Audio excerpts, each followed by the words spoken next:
Sumainyo ang Panginoon. Ang mabuting balita ng Panginoon ayon kay San Lucas.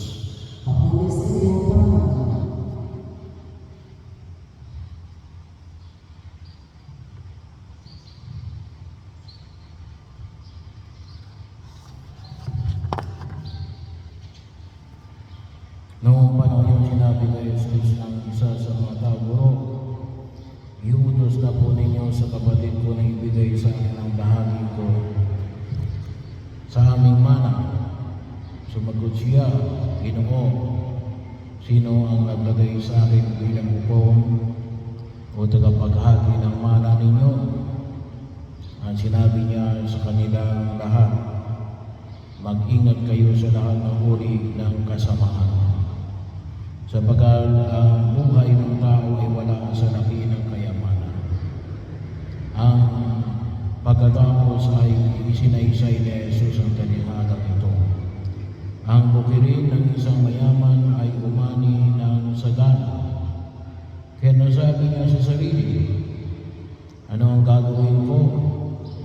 Wala na akong paglagyan ng aking ani. Gigibain ko ang aking mga kamalig at magtatayo ako ng lalong mas malaki. Doon ko ilalagay ang aking ani at ari-arian. At sasabihin ko sa aking sarili, ayan, marami na akong ari-arian. Hindi na ako kukulangin habang buhay. Kaya't mamamahinga na lang ako, kakain, iinom at magsasaya. Ngunit sinabi sa kanya ng Diyos, Sangal, sa gabing ito'y babawian ka ng buhay. Kanina mapupunta ang mga bagay na inihanda mo. Ganyan ang sasabitin ng nagtitipon ng kayamanan para sa sarili.